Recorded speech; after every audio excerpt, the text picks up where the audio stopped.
Well, hi everybody, it's Thursday and we're back for the first episode of 2025 of Painting Up the Monster Manual, where if you've not seen the show before, maybe you're watching this on YouTube, maybe you're dropping in on Twitch, myself and normally I'm accompanied by a guy called Richard from Warrior Prince 3D. We are trying to paint our way through the Monster Manual week by week, mini by mini. And this week we are on, it's just down here, is the Lemure, which is a devil. It is the penultimate devil in the devil range. I will point out to everybody who's here in chat already, obviously Richard isn't here with me this week. Unfortunately, something came up last minute and he had to run. So I'm gonna continue with the show, just me. So there's gonna be no combat today. It's just gonna be me waffling at you, chatting with you, which is nice because we get to relax back into 2025 while we sit here and chat and while we just talk all things Dungeons and Dragons, and this in particular, this creature, because this was printed for me by Richard at Warrior Prince 3D, who are your one-stop shop for all your 3D printing needs, from cosplay items, terrain to miniatures. You can think about it on a printer. He can pretty much do it, and dude's awesome. I think this is a Loot Studios. I could be wrong. We're going to need him here for that, but you can see clearly, very, very good mini for the Lemure. So the point of the show, for anybody who maybe hasn't seen it before, is to try and tabletop ready a mini within an hour so that it's finished. It doesn't need to be the best paint job. We just want to show you guys out there that you can paint a mini in an hour and it can be tabletop ready. Sometimes we win at that, sometimes we don't. Just gonna adjust the camera. How are you guys doing out there? Geeky says, what a devil. Yeah, unfortunately these things happen. These things happen. But, yeah, I guess there's nothing to do but get really into painting this mini. So I'm going to set myself a timer of an hour. Boop, there it is. And we'll go from there. How I'm probably going to paint this up, as you guys can see there, it's quite a fleshy mound. And actually, I'll give you like a description of like what these creatures are and why they look like this. So the Lemure is the lowest form of the devils. When a creature is banished to the Nine Hells, or you know, an evil creature that serves a demon either fails, or a devil, sorry, fails their master, this is what they are transformed into. So this that's down here on the screen, just beneath me, this fleshy mound of a creature is all that remains. And although there's still a semblance of somebody in there, they can't even speak. Their mouth is just constantly gibbering, and they just like ooze across the floor with this like baggy flesh that they've got all over them, and are essentially the used as the foot soldiers of the devil's armies in the blood war against demons. They are a twisted, abhorrent abomination of what the living soul once was, and they are designed to be living in twisted agony until they are either destroyed or they are promoted. Now, within the devil system of Dungeons and Dragons, most people would start off, if you become a devil, like this twisted, horrid sack of flesh. And if you serve your master well, or if you do something that pleases your lord, they could turn you into the next one up, which is an imp. And then, you know, depending on where they need you or what they need you for, can start getting all the way up to things like chain devils, bone devils, all the way up to things like Pit Fiends, which is next week's show, which is the live show that we did with Steph back in August. So it's this like hierarchy system, and these guys are at the foot of that system.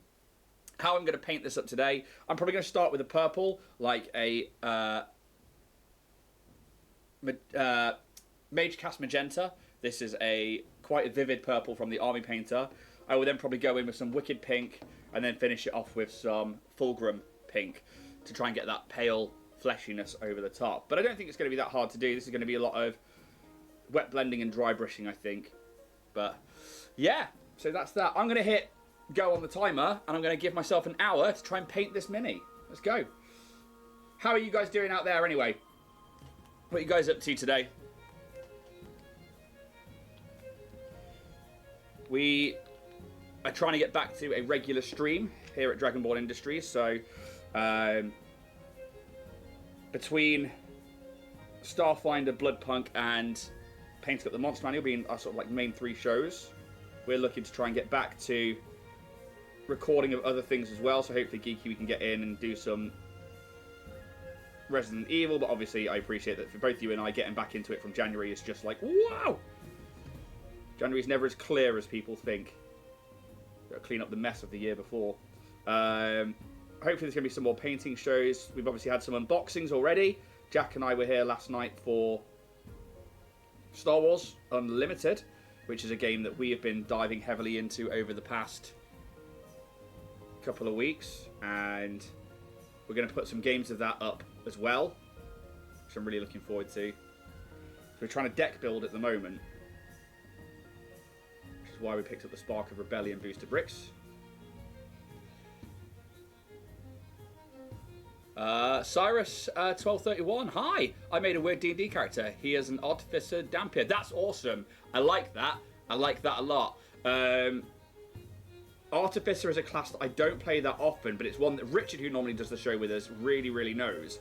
But Dampier is a class that I know very, very well, because I'm currently playing what is essentially a Dampier in Bloodpunk, which is our vampire D&D horror setting, which we play every other Thursday, so it should be back this Thursday on Twitch with Jack, who GMs that one, and I play Fia, who is our absolutely crazed Dampier, basically.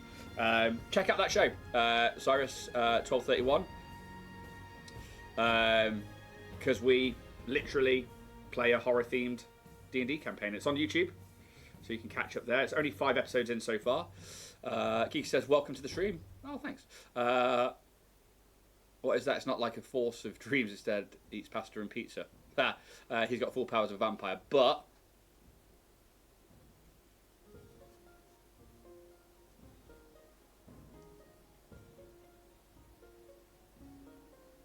well, I'm waiting for it.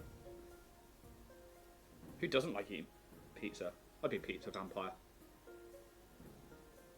So I am covering this whole mini in this Magecast magenta, and I'm doing that over a white, and I have thinned it down quite a bit. I do want it to streak through it, and I do want it to still bring out the white highlights on top, because that's going to be doing a lot of the heavy lifting of white primer for this mini, with this fleshy, horrid skin.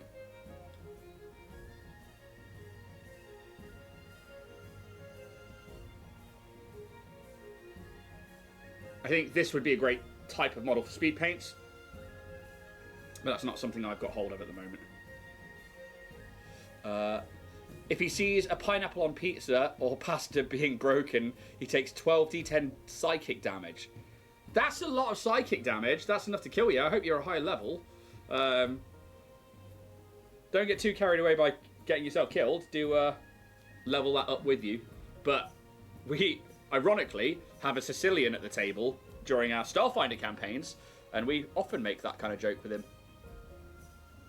Damn, you're painting fast. This is just a base layer Dragon Skull. So it's quite a small mini. It's, you know, medium size. And because I don't have to worry about combat today, I can just crack on with it, which makes a big difference. But I do need that to now dry, which means I'm probably going to go around the base and start the process of... I need to choose what colours. What colour shall I do the base? Nope, you're level 3. That's crazy. Don't give yourself that much damage at level 3. You'll never make it, and your party will go out of the way to be like, ah ha ha, we put pineapple on things. Unless they're a really good party and they don't do that.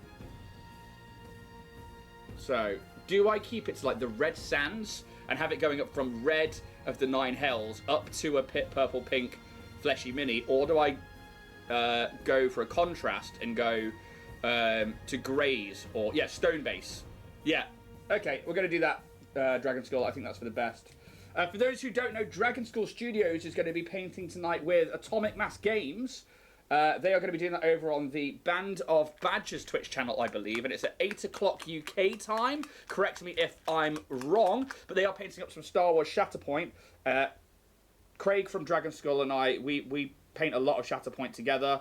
We spent the last session over on Dragon Skull Studios Twitch, building some, and then next week, this Saturday coming, we've got, well, Craig from Dragon Skull has managed to get Turbo Dork, Greg and Meredith from Turbo Dork, to actually come and hang out on stream and paint with us and show us how to use their paints, which I'm very excited about. So everyone, please go click on Dragon School Studios Twitch if you don't already. Go follow along so that you get those go live notifications. And I get to take part in a stream where we're painting with Meredith and Greg from Turbo Dork, which is freaking awesome. I'm very, very excited about that.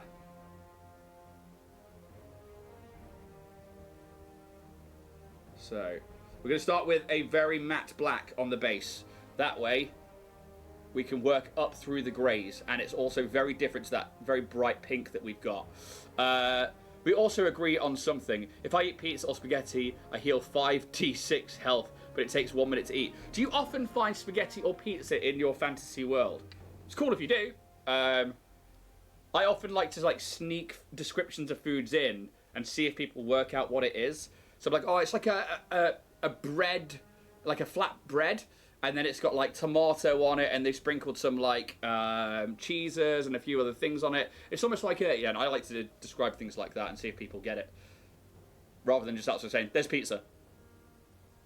Okay, so 2 colours are on. I do need to wait for that pink to dry a bit, but I could take, where's my Wicked pink? Pixie pink, there's the Wicked. Oh, could be, I was going to go with Wicked pink, but actually I think that Pixie pink might be better to pull down from the top to get that kind of like bright fleshy tone, and then use Fulgrim as the final one. Also, my character was adopted by an Artificer Lich. That's a lot going on. Fingers crossed. Oh, God. Dragonborn Industries, find us across the... Oh, that's my own mod. That's how long it's been since I've done this and hang out and chat. Nope, you have to make it yourself. God, I'm reading out my own mod messages. Dumbass. What's everybody up to today? What are you doing?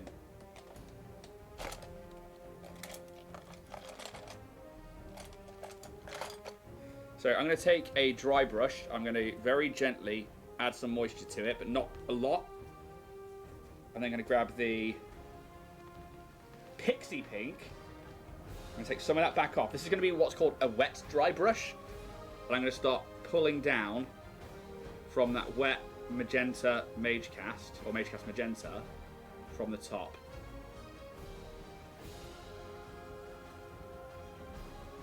We don't want it to be all the way down, because we do want it to blend with that purple a bit further down. But the top wants to be pretty covered.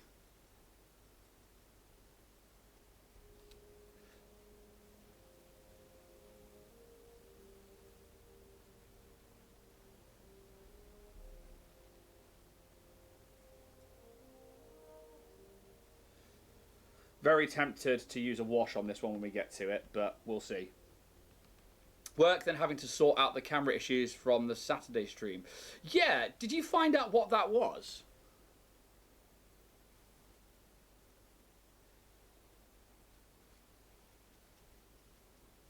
So I know that when we were trying to like get up and go with our last stream, that it was like, whoa, what's going on?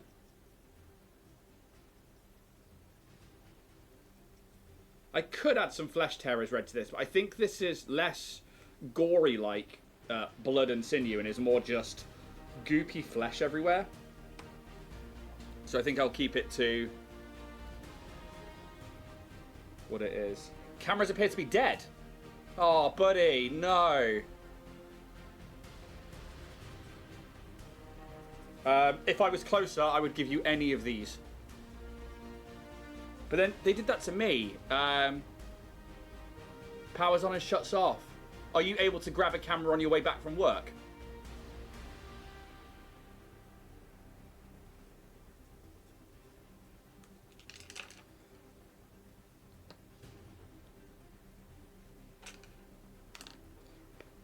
I am going to grab my book of quotes, and I'm going to use that to just dry this thing off.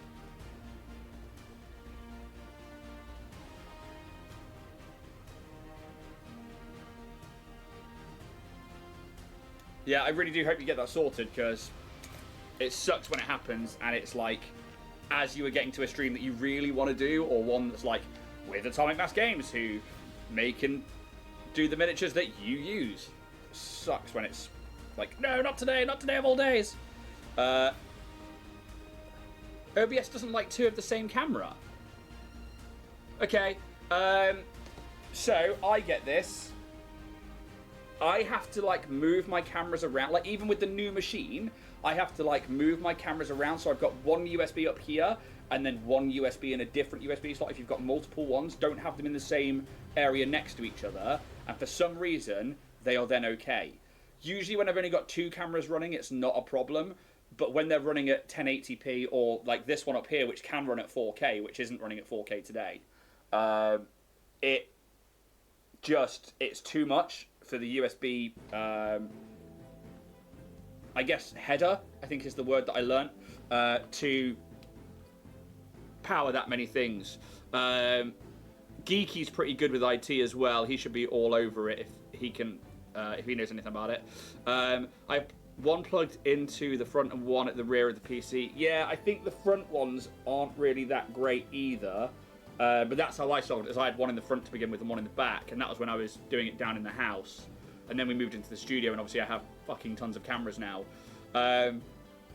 Yeah, for me it was moving them around, but yeah. It shouldn't have a problem with 2 of the same camera, because they should have their own digital IDs that OBS goes, right, here's one, here's the other, you can select which ones you want. If not, do you use OBS or do you use OBS Streamlabs? It might be worth trying Streamlabs. I'd have been like so stressed about that I wouldn't have gone into work. I'd have stayed at home and been like, nope.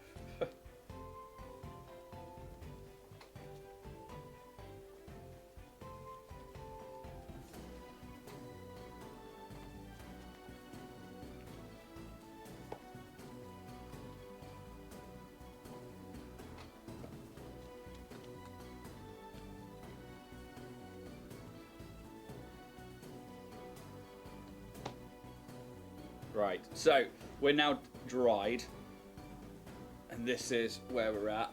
Let's go that way. Oop.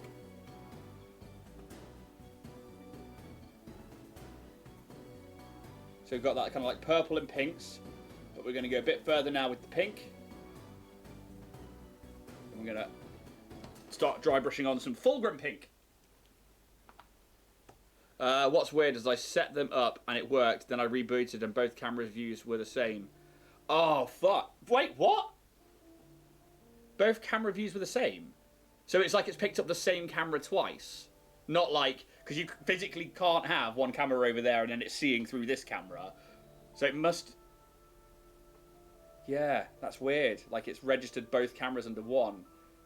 I know that sometimes if that happens to me, I have to just go click into the properties and just have to re-go to the drop-down menus and select and go through all the cameras till I find the view that I want. That's weird, dude. Maybe it's because they're the same that it's like, oh, we'll just register them both as this one, and you have to go re-put that one into OBS. Right, so this is a dry brush now. This is quite dry. It's not that wet at all, and just being very light, coming down from the top, pulling down. And I'm using Fulgrim pink just to pick out those highlights now. All those stretch marks of skin. The face in particular. Some of the chest and the ligaments and stretch marks underneath. Because the ones underneath are like these straight lines, I will go side to side to pick those ones up. That way I'm just getting the tops and I'm not going into the actual crevice of this skin.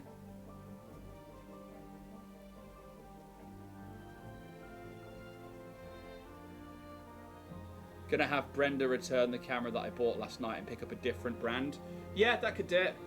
It's odd though, because obviously I use for the three cast cams, so for the GMs and then for the players, which are obviously you can't see them, but there's one over there, there's one that's looking at me, and then there's one, you can probably just make it out just here. They're all the same camera, they're all Brio 4s, Brio Studios, like 4K ones, and this is an Osbot PTZ.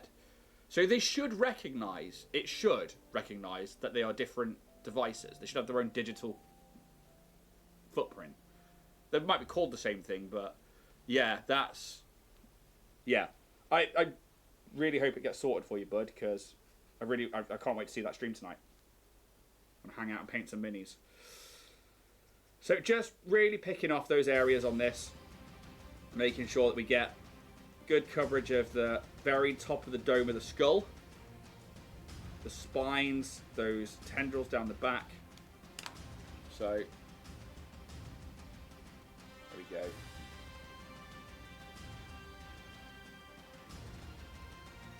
The wonky butt cheeks.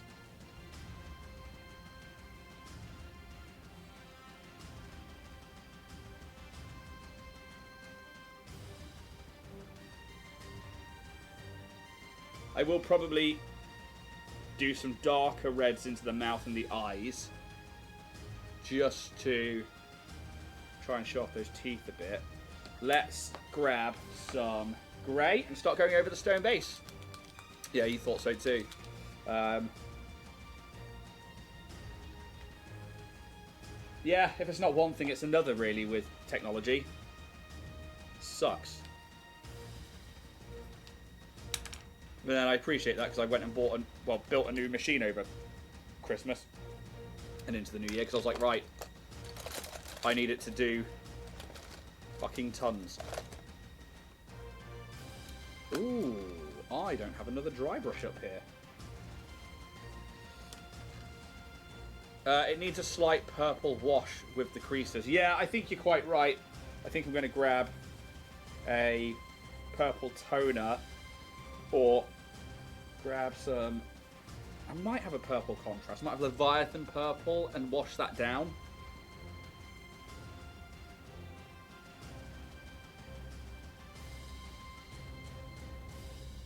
Gonna get some of this stonework done.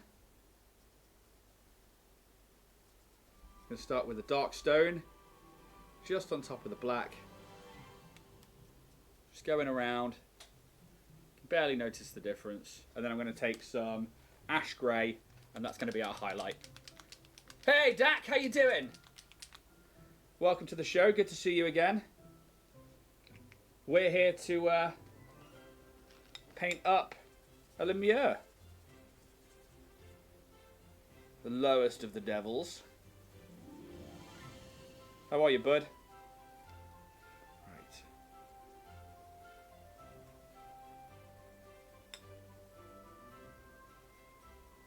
Again, just going around with that ash grey just around the base, just so we've got that grey, which is a nice juxtaposition to the actual pinks and purples of this flesh creature. I'm all good. How are you? Where's Richard today? So I'm all good. I'm on the back end of a migraine, I must admit. Last night we finished our unboxing of Star Wars Unlimited with those 3 booster bricks, and it hit me like a hammer. And I think I've given myself a secondary concussion migraine, which I've definitely had concussions in my life. And yesterday I went swimming and I had so much water in my ears, I was trying to shake it out. And I said it to my wife earlier in the day. I was like, I'm going to give myself a migraine doing this, a concussion one. And yeah, as soon as we got off the stream, I was dehydrated and I was like, oh, I'm going down. So, I'm alright though. Dragon School Studios, hello. Yeah, so Richard's not with me today, unfortunately. Something came up very last minute for him, and he had to run. And I was like, you know what? I'm gonna carry on. We're gonna paint up the Lemure. We've spoken about the actual creature and what they do. I suppose I should speak about the stats for 5e, because I haven't done that, and I'll do that in a second. But obviously, these are like the lowest form of devils. They are the foot soldiers. They are what you become if you piss off a devil lord and you don't serve them properly.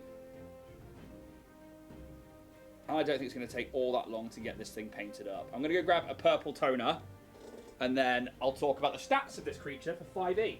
Obviously, we are moving into 2024 soon, and 2024 is going to bring with it a amount of changes with the monster manual. So I don't know if we're going to have to go back through everything, or if we're going to, not through everything for stats, but back through everything in terms of, is it going to be in the same order? Are there going to be things that we now missed? do we just carry on with 2025 with 5e, or do we switch over? There are so many ifs, buts and maybes.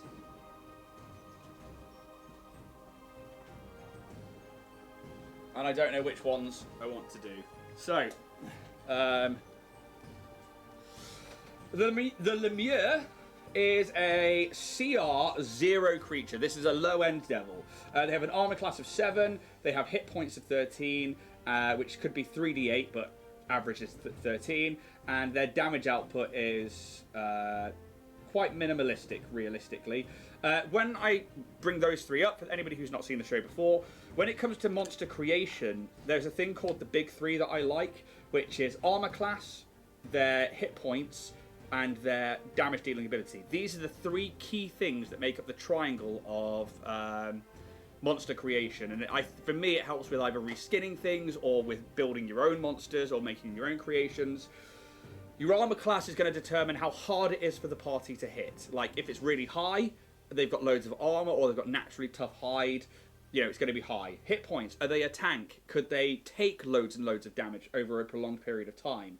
And then damage dealing potential, which is how much damage they output on their attack. So the action for the Lemure, it's only got the fist, so it's like a punch, it's a +3 to hit, and it deals 1d4 bludgeoning damage. That's it, no modifier, it's just 1d4. So it's really not that much. But if you're putting that up against a level 1 creature, you know, that's still going to nearly tank your wizard. On a crit, it could kill your wizard. But otherwise, they're nothing for anything above level 1, really. As for, so those big three, the hit points, the armor class, and the damage dealing, if you're creating a monster, and you go, okay, I know that this thing is a huge plated dinosaur. You're like, right, well, you need to work out where its biggest attribute will be. Is it in the damage dealing? Is it in its armor class? Or is it in its hit points? Why does it need all the armor? Does it have all the armor because it's got lower hit points, therefore it's harder to hit, but it's quicker to take down when you do hit? Or is it going to have less armor, and it's going to be a longer period of time fighting it? So you can have like a lower armor class and then raise the hit points. And it's all about like finding the balance to make it a fair fight, but one that's also interesting. And then the damage dealing comes in. Usually one of those things will be big, the next one will be sort of okay, and one of them will be low. If you have all three up there, your party are going to have a bad time. They are not going to enjoy it. They are going to be stressed. They are going to, you know, you're going to be dropping them like flies. So if you're creating a monster and you're like, right, fucking 20 armor class, it's got 500 hit points and it can deal this amount of damage, like the Tarask, when you're a higher level, fantastic thing to fight. But if you're fighting it at any other time, you were just like, how are we supposed to beat this? If it's doing this damage, it's taking us that quick. It's like playing Dark Souls if you do that. It's just not fair. Dark Souls, no, Elden Ring. So, yeah, when I talk about the big three, for anybody who might be new to the show, that's why we talk about the big three, and why I always bring out armor class, hit points, and damage dealing potential when I talk about the stat blocks. As for the rest of the stat block for this mini, we do have the Devil's Sight, so it's got magical darkness doesn't impede the Lemure's dark vision, and it's got Hellish Rejuvenation, which is kind of cool. These things are designed to continuously be in agony throughout whatever its existence after being a mortal soul. So Hellish Rejuvenation is a Lemure that dies in the 9 hells, comes back to life with all its hit points in 1d10 days, unless it's killed by a good aligned creature with a bless spell cast on that creature, or its remains are sprinkled with holy water. So whereas usually when you kill a demon on its home plane, or a devil on its home plane, it's gone, it's dead, it's destroyed.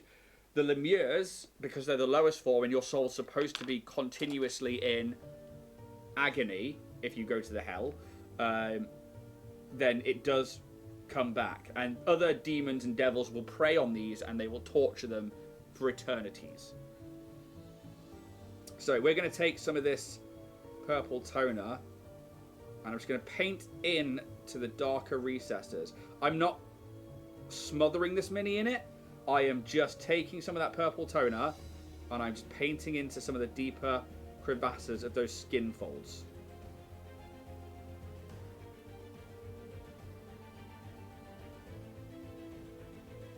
I am going from bottom to top, so from in an upwards motion, just to follow it. That way the darker bit is always at the bottom where the most paint leaves your brush. And then dragging it up.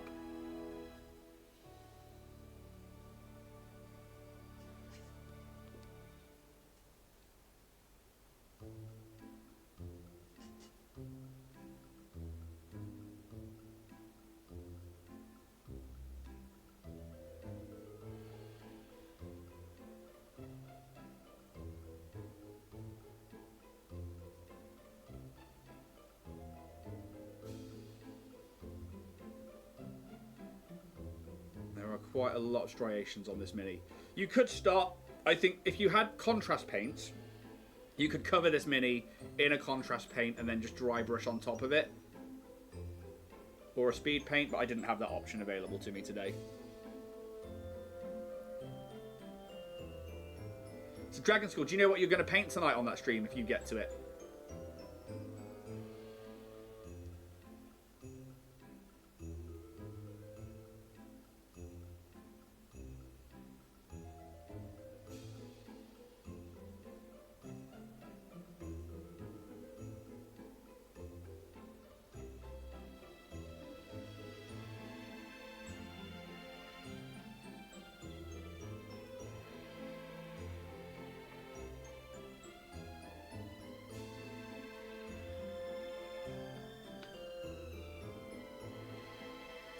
I'll be working on This Is the Way set. Nice.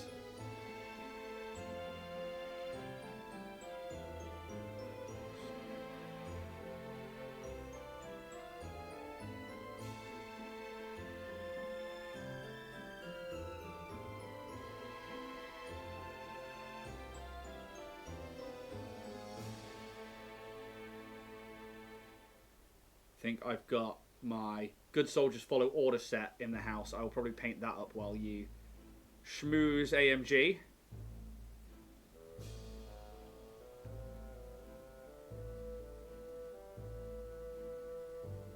I'm very much looking forward to starting our battle reports streams where me and a guy called Jamie who lives down the road, we're going to start playing Shatterpoint together on the channel. Recording those and putting out the battles as we hopefully try and teach me how to play, and also dude's just an awesome painter.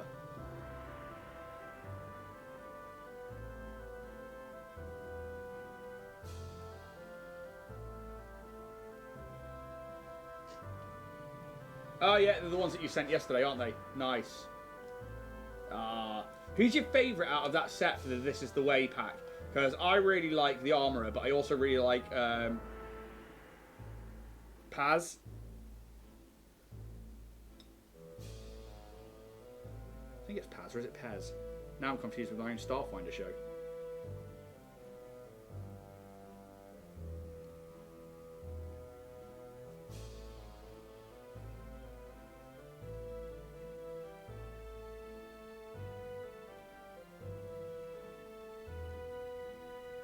There are quite a lot of these deeper recesses in this mini. I only just realised how many I've got to actually do. It's alright. We've got the time. We've still got half an hour. And it is starting to really come together. So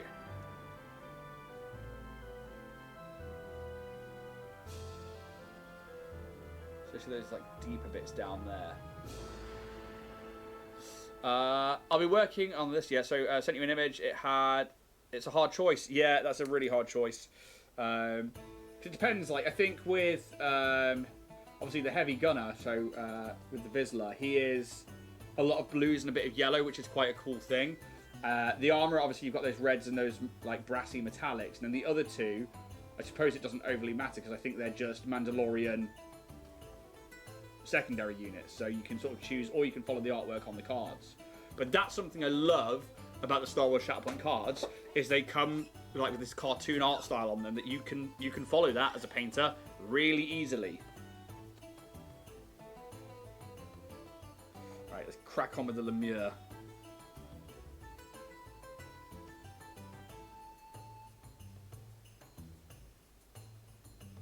So there are these, still got some like muscle sinew and striations and like part of an abdomen down here. I am going to try and get those pretty deeply washed because we have that whole area in shadow, and I like that it's a little bit darker.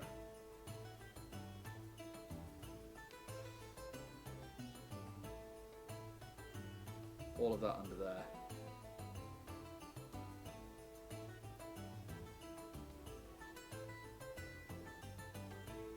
Yeah, starting with the one that's taken off with the jetpack.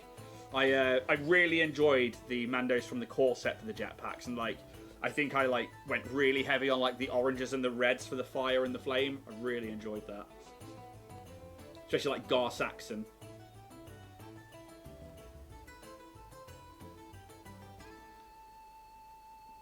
Okay, so I want to go get some red now into that mouth. I'm going to use Basilisk Red because it's nice and dark.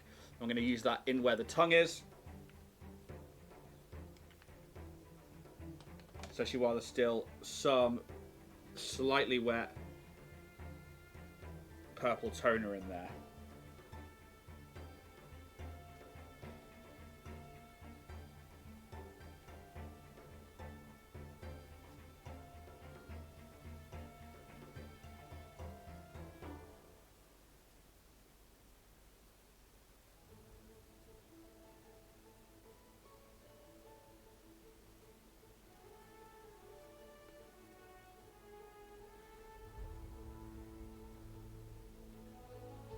Oh, Fluff, look at that. You're all over it. Craig, if you can see that, that's awesome. She's been doing some research for you.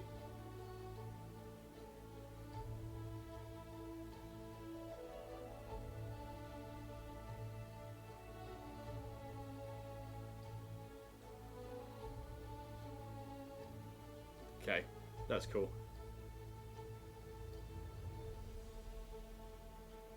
That's why I love having Fluff around as a mod. She's always looking for solutions with tech and stuff. She's very, very good at it.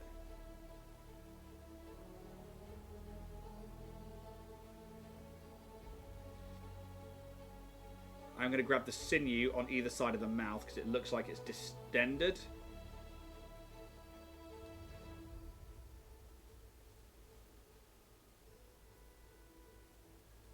And it's stretching. That's where like the skin would rip and tear.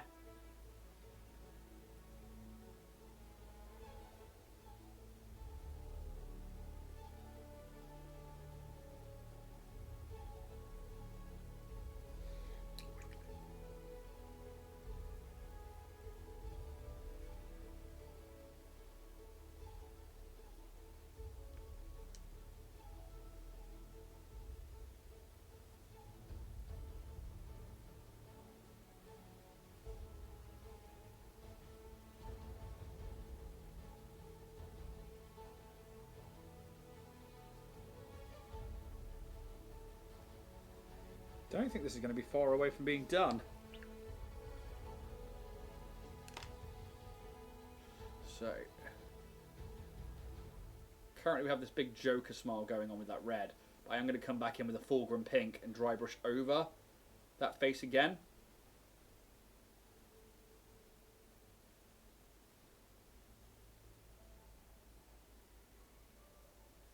And that'll hopefully pick up the teeth and stuff as well. But we're really not far away. Just going to get a bit more, I think, into this cavity here. And even darken that one up a little bit as well.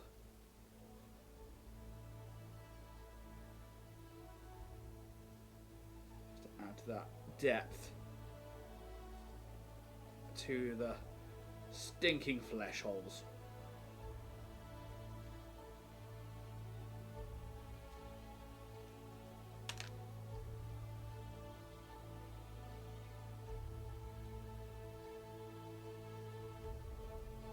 There we go.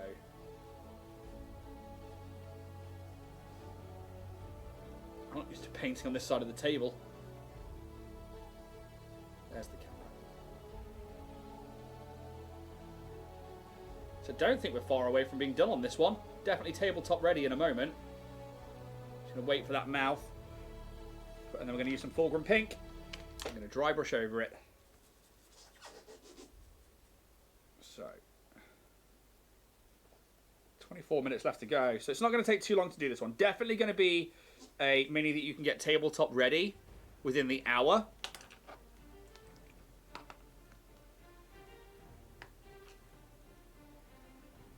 Oh, I also need to do first roll of the day.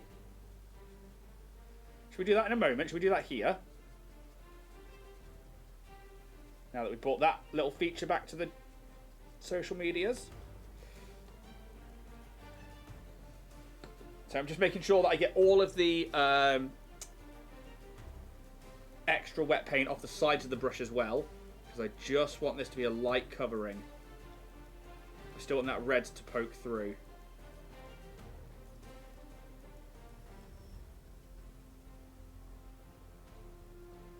I might, very tempted to add a very small amount of actual, like a pale flesh tone, just to the very tips of the elbows and some of like the tops of certain bits, just to like give it a slight variation in color, and like that skin is like stretched.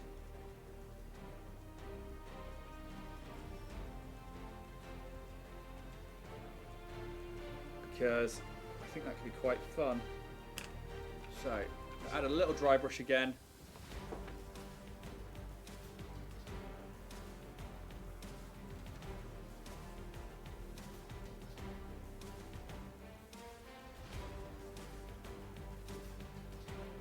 A little dry brush of ivory across the spine. And a dab on the teeth. Yeah, I think you might be right there. Let's grab some... Ow. Something ivory. Closest I've got is Ancient Stone, and we've got Dorado Skin currently, because I don't have all my paints in this room at the moment. Could mix that with a little white maybe.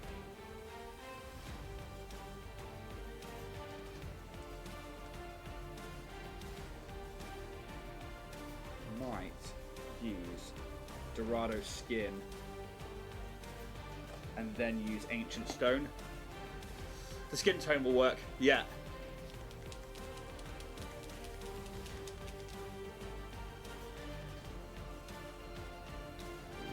There's a bit more shaking.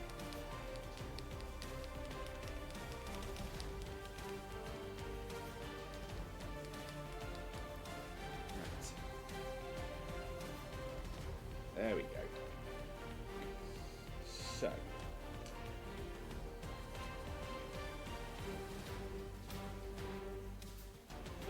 And I'm actually leaving the pink on the brush from before just to add a slight hue to it.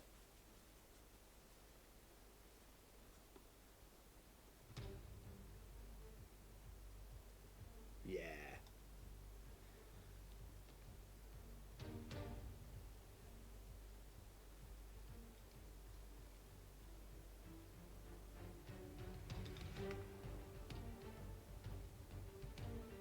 Grab all around those spines. Grab the teeth. I am going to grab the front of the face. It's like pushing. It's like it's the skull pushing its way through the skin. Going to grab just the tops of the shoulders, some of the hands, and those elbows.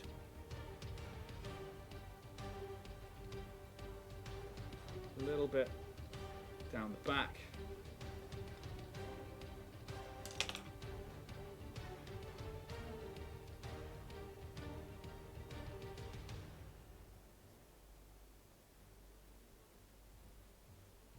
Might bring some foreground back in around that outer bit of the back. I think I've gone a bit too far on the spine. That's okay, we can bring it back with some foreground.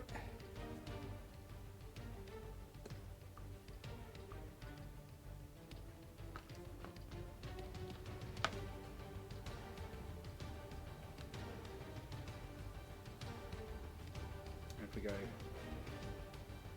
like so.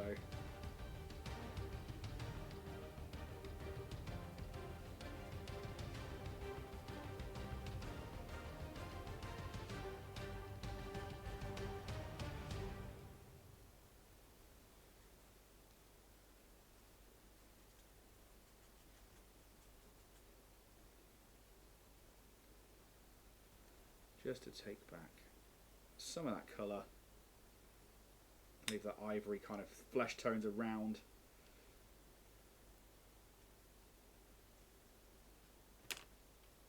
Those heightened areas.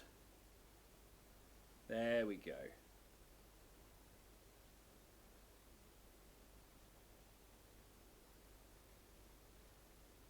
I would say that is pretty much tabletop ready, to be honest. Be happy to stick that down. What I am going to do is I'm going to quickly rim the base, because I do like the outside of the base to have that black ring around it.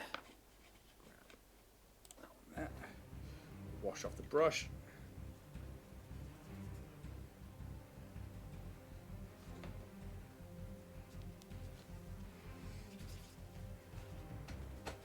Right. Let's grab a rimming brush. We've got our black just there. And I'm going around. It's like a sideways thing for me when I come to do this.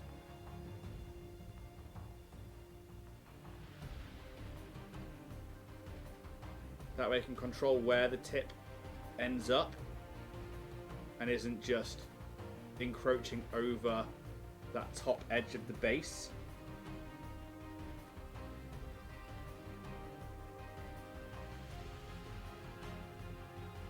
So be aware you have to pick your mini up to do this via the actual mini. So just be aware not to get any paint on it.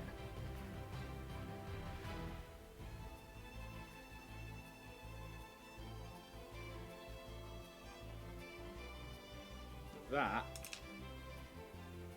should be, lightly put that back in there.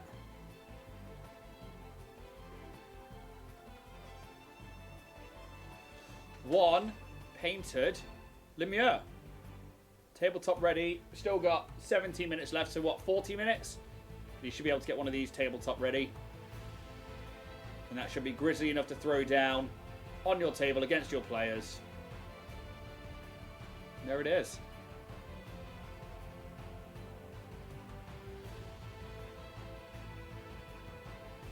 Awesome. Definitely doable within 1 hour, which I'm very happy with. What I will do is let's grab my dice. Let's do that first roll of the day while we're here, shall we? Whoop. That's a 4. I'll get that clipped out later and put that on social media.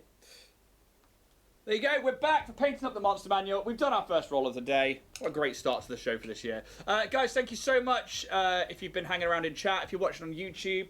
Please do hit like and subscribe. We are putting a push on the numbers this year. You know, we've got loads of content out there. We're bringing out even more. Please just share it around. Just, yeah, help us grow the channel as we look to try and beat those advertising flaws and stuff this year. Thank you so much, everybody here. Very, very glad to be back for painting up the monster manual. I'll be back. Ooh, what day are we on? It's Thursday. I don't think I'm now back until Saturday, where I'm painting on Dragon School Studios channel for the Turbo Dork stream. Do check out, if you're watching live tonight, go check out Band of Badges, where he'll be painting with AMG, provided the cameras work, hopefully. And yeah, we will see you all at some point in the future. Thank you so much. May this dice gods be ever in your favour. Cheers, guys. Thank you.